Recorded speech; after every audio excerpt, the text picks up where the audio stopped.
December 17, 1944. A checkpoint outside Iweiler, Belgium. The jeep rolled to a stop as the military policeman raised his hand, his breath visible in the frozen morning air. 3 soldiers sat inside, wearing American uniforms that looked authentic enough, carrying weapons that seemed regulation, speaking English that sounded almost right.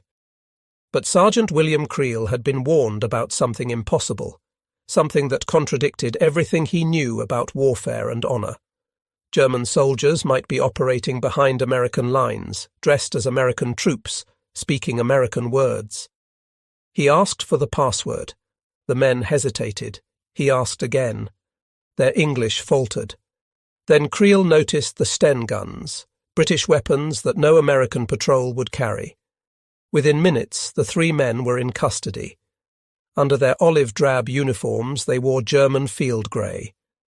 Unteroffizier Manfred Pernas, Oberfähnrich Günther Billing, and Gefreiter Wilhelm Schmidt had just become the most infamous prisoners of the Battle of the Bulge. What none of them knew was that their capture would trigger the most widespread paranoia in American military history, a systematic campaign of cultural interrogation that would turn every checkpoint into a quiz show, every conversation into a test of American identity, and every soldier into a potential spy. The mathematics of detection were being written not in codes and ciphers, but in baseball statistics, state capitals, and Hollywood gossip. The exposure had begun on October 22, 1944, at Hitler's headquarters in Rastenburg, East Prussia. Adolf Hitler summoned SS Obersturmbannführer Otto Skorzeny to his presence, addressing him with words that would reshape the final months of the war. The Führer had a mission, one that would require deception on a scale never before attempted. Skorzeny already stood among Germany's most feared commandos. In September 1943, he had led the glider assault that rescued Benito Mussolini from his mountain prison at Gran Sasso, spiriting Il Duce away in a light plane that barely cleared the rocky plateau. In October 1944, he had orchestrated the kidnapping of Miklos Horthy Jr., forcing Hungary's regent to resign and keeping that nation in the war. Now Hitler presented him with his most audacious assignment yet. German forces would launch a massive counter-offensive through the Ardennes forest, driving toward the crucial port of Antwerp. The attack would split the American and British armies, recreating the stunning victory of May 1940, when German panzers had reached the English Channel in days. But this time, success depended on speed. The Germans needed to capture at least one bridge over the Meuse River intact before Allied engineers could destroy it. Skorzeny would form a special brigade, Panzer Brigade 150, whose purpose would be to seize those bridges before they could be blown. Hitler informed him of a decision that made even the hardened commando pause. This could be accomplished more quickly and with fewer losses if Skorzeny and his men wore American and British uniforms. Small units disguised in enemy clothing could cause tremendous confusion, Hitler explained, upsetting communications, misdirecting troops, spreading panic. Skorzeny listened, understanding immediately the implications under international law. The Hague Convention of 1907 was clear. Soldiers captured while wearing enemy uniforms forfeited their rights as prisoners of war and could be executed as spies. This possibility caused extensive discussion with Generaloberst Alfred Jodl and Field Marshal Gerd von Rundstedt. Hitler assured Skorzeny that the tactic was legitimate as long as his men removed the Allied uniforms before engaging in actual combat. Within days, Skorzeny submitted his plans to Jodl. He requested 3,300 men with knowledge of English and American dialect. On October 25th, the Oberkommando der Wehrmacht issued an order to every headquarters on the Western Front requesting English-speaking volunteers for secret commando operations. The order, signed by Field Marshal Wilhelm Keitel himself, requested soldiers with fluency in English language and knowledge of American idiom. Skorzeny knew this broadcast request would reach Allied intelligence within days. He sought permission to cancel the entire operation, but Hitler denied the request. The Allies indeed intercepted the order on November 30th, but intelligence officers dismissed it as a deception, unable to believe the Germans would be so brazen. Volunteers arrived from all branches of the German military, most having no idea what they had signed up for. Fritz Kriest, a 21-year-old Luftwaffe private trained as an English translator, thought he would interrogate American prisoners far from combat. Instead, he found himself isolated behind barbed wire at the training camp established at Grafenwöhr in eastern Bavaria. Security was extreme. One man was shot when his letter home contained too much detail. The volunteers discovered their mission only after arrival. The reality of what Skorzeny had to work with would have been comical if the stakes were not so high. Of the 2,500 men eventually assembled, only 10 spoke perfect English with knowledge of American idioms. Another 30 to 40 spoke English well, but had no understanding of American slang. Between 120 and 150 spoke English moderately well. The remainder had only school-level English, barely able to say more than yes or no. Skorzeny later wrote that after a couple of weeks, the result was terrifying. Those with minimal English were instructed to exclaim, "sorry" if approached by Americans, then open their trousers and hurry off feigning diarrhea. The equipment situation proved equally desperate.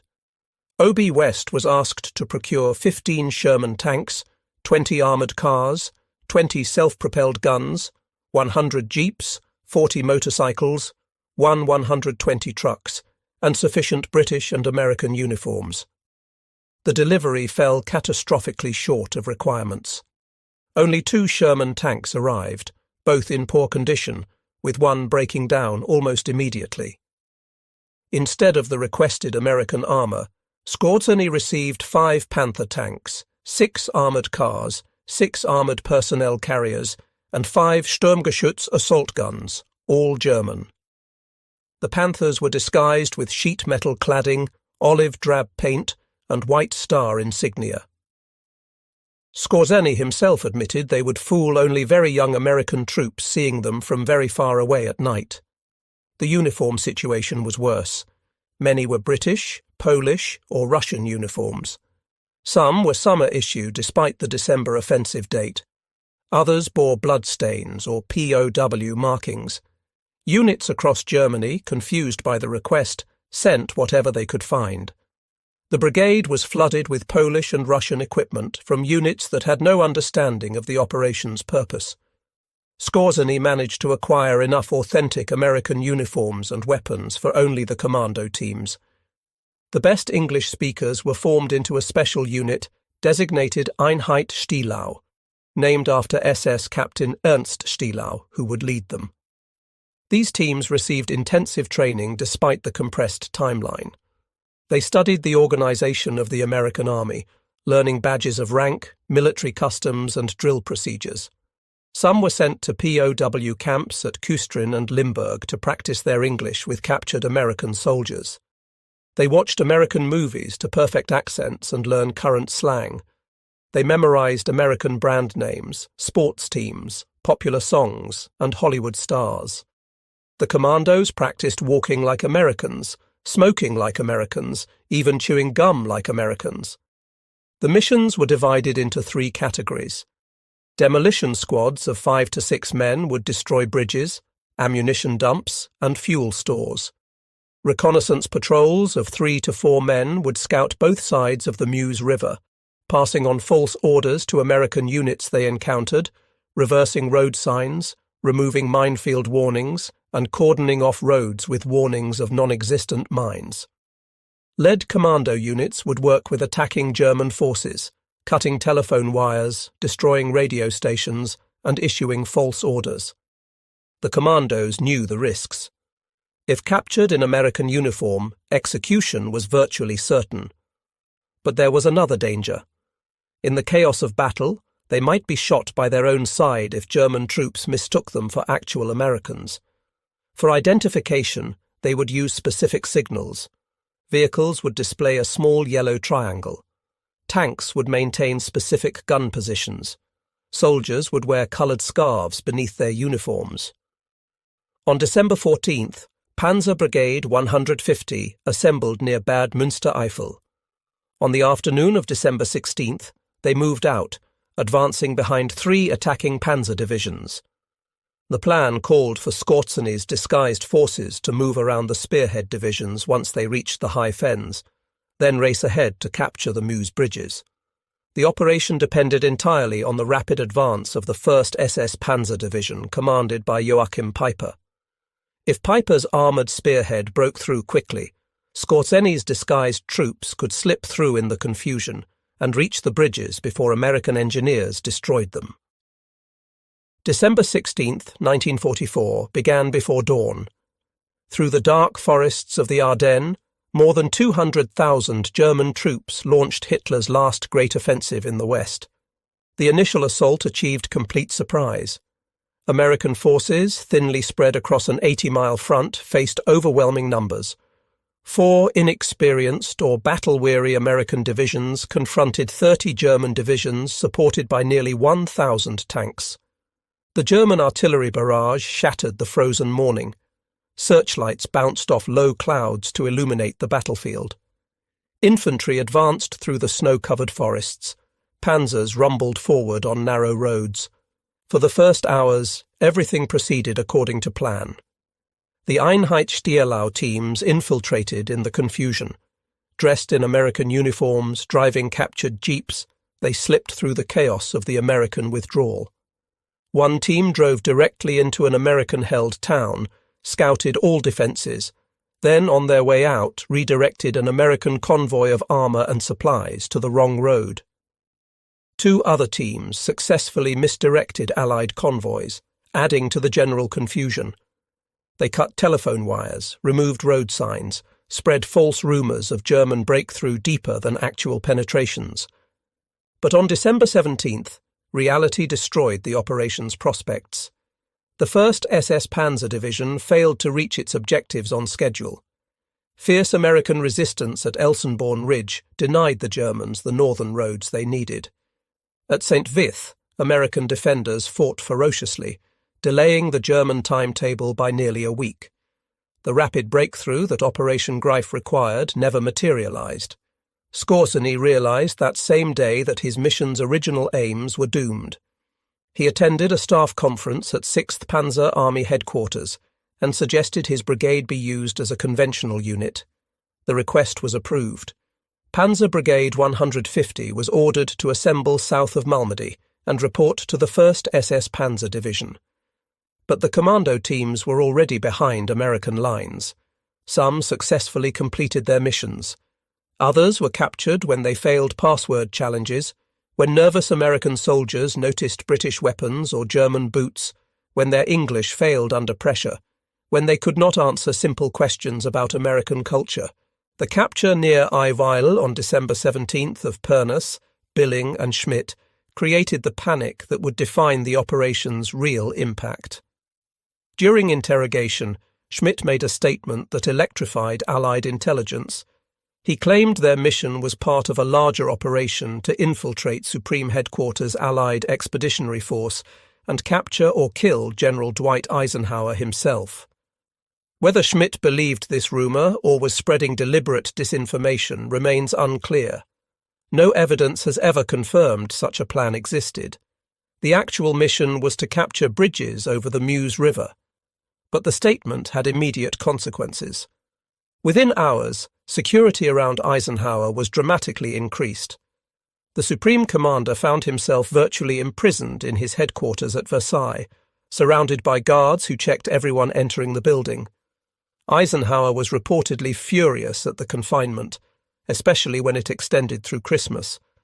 After several days, he angrily declared he had to get out and didn't care if anyone tried to kill him. But the paranoia spread far beyond protecting Eisenhower. Allied forces, already reeling from the German offensive, now saw potential infiltrators everywhere. Checkpoints appeared throughout the Allied rear areas, greatly slowing the movement of troops and supplies. American military policemen began interrogating every soldier passing through, using questions designed to identify Germans posing as Americans. What is the capital of Illinois? Who won the World Series in 1940? Who is Mickey Mouse's girlfriend? What team plays at Wrigley Field? Who is married to Betty Grable?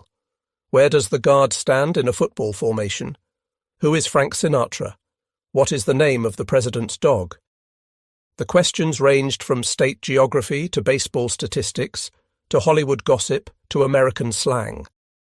MPs improvised constantly, creating new questions based on whatever American trivia they could think of. The system was chaotic and often absurd. Many genuine American soldiers could not answer the questions. Regional differences meant soldiers from one part of America had no knowledge of details from other regions.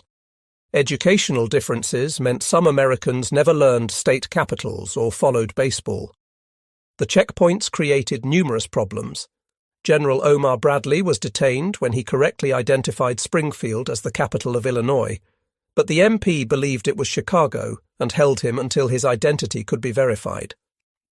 Brigadier General Bruce Clark was held at gunpoint after incorrectly stating the Chicago Cubs played in the American League. A captain spent a week in detention after being caught wearing German boots he had taken as souvenirs. British soldiers faced particular difficulties. When reconnaissance officer David Niven encountered a guard demanding to know who won the 1940 World Series, he could only reply he hadn't the faintest idea. British troops who could not answer questions about American sports or geography were detained until their identities could be verified through other means. Some American soldiers gave deliberately wrong answers to protest the absurd interrogations, resulting in their own detention. Others became angry at being questioned by junior enlisted men, creating confrontations that further slowed movement.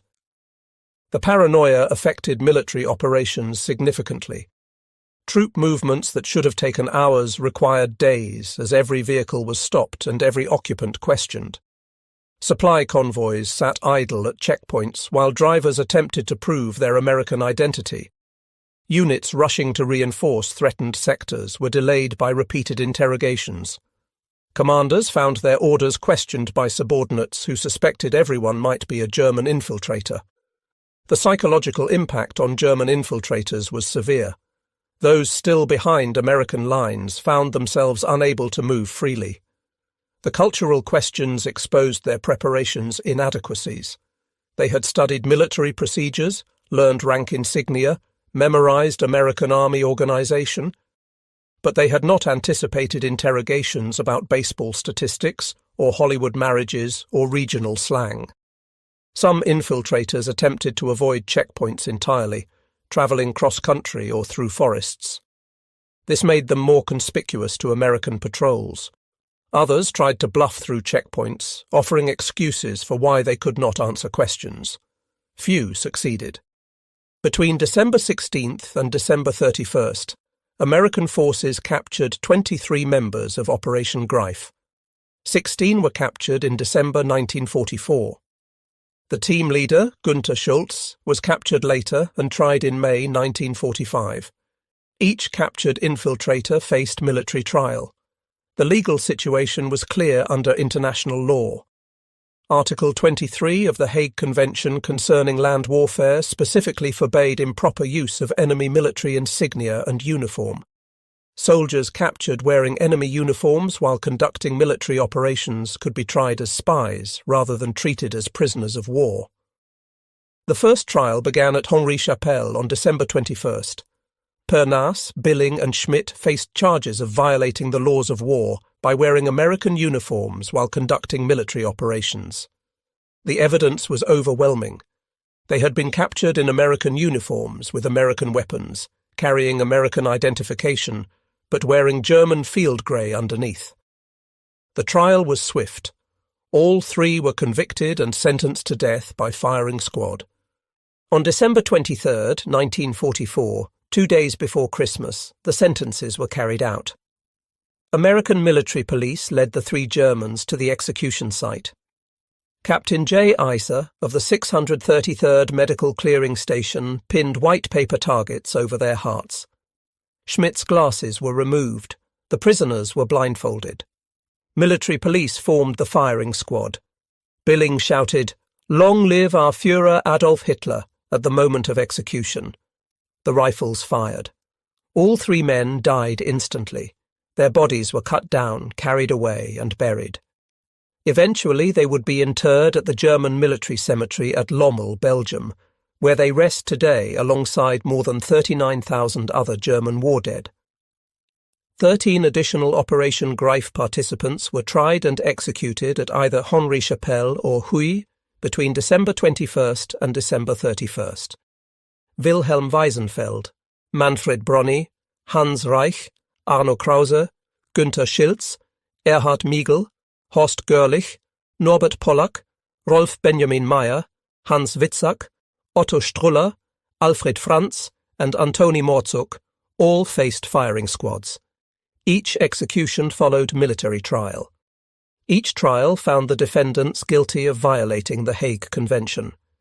Each sentence was reviewed and approved by senior commanders. The executions were carried out with military precision, without malice but without mercy. Team leader Günther Schultz was tried by military commission in May 1945 and executed near Braunschweig on June 14th. Why his trial was delayed until after Germany's surrender remains unclear. Who ordered his execution carried out also remains uncertain. The United States Ninth Army carried out the sentence. In total, 17 Operation Greif participants were executed for wearing enemy uniforms. The operation's tactical accomplishments were minimal. No bridges were captured, no major demolitions succeeded, no critical communications were permanently disrupted. A few road signs were reversed, some telephone lines were cut. Several American units received false orders, though most were quickly corrected. But the psychological impact vastly exceeded any tactical results. For weeks, American forces operated under the assumption that German infiltrators might be anywhere. The paranoia affected decision-making at every level. Eisenhower's confinement meant the Supreme Commander was isolated from direct observation of battlefield conditions during the critical opening phase of the offensive. The checkpoint delays slowed the American response to the German penetration. Units that should have reached threatened sectors in hours took days to arrive. The widespread suspicion degraded unit cohesion. American soldiers who should have been focused on fighting Germans to their front instead worried about possible Germans among them. The Battle of the Bulge itself proceeded independent of Operation Greif's failure. German forces drove deep into American lines, creating the bulge that gave the battle its name. At Bastogne, American defenders held out despite being surrounded.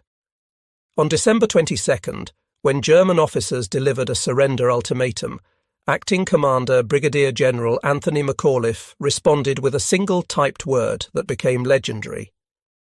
To the German commander, nuts, the American commander. When the confused German officers asked what it meant, they were told it was the same as go to hell. The 101st Airborne held Bastogne until relieved by Lieutenant General George Patton's Third Army on December 26th. Patton's forces had executed a remarkable 90-degree turn, driving north to break the siege.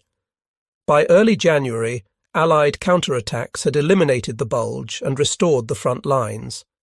The battle lasted from December 16, 1944, to January 25, 1945. More than 1 million men participated, making it the largest battle fought by the United States Army outside the Civil War.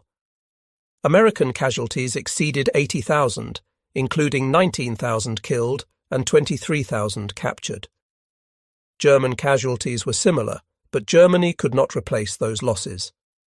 The battle marked the end of Germany's ability to conduct offensive operations in the West. Hitler had gambled everything on the Ardennes offensive and lost. For Otto Skorzeny, Operation Greif was over by December 17th, when Panzer Brigade 150 converted to conventional operations.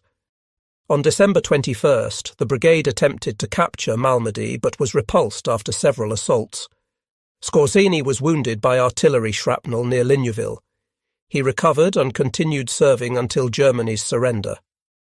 In May 1945, Skorzeny surrendered to the 30th Infantry Regiment.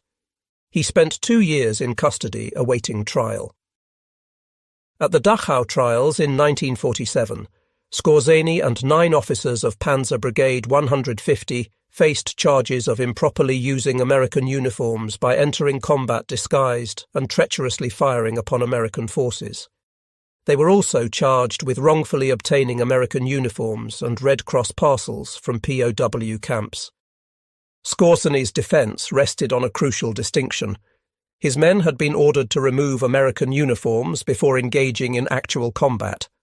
The disguises were for infiltration and deception, not for fighting.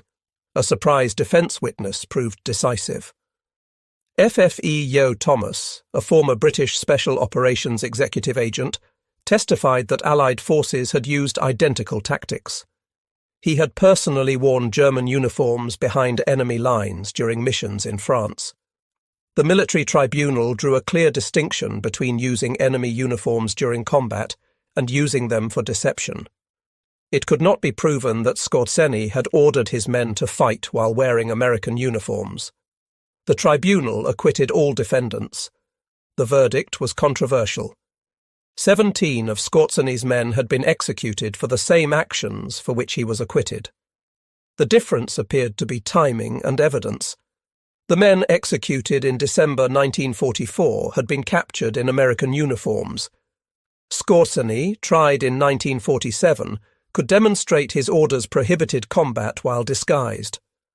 The trial established important precedents regarding the laws of war.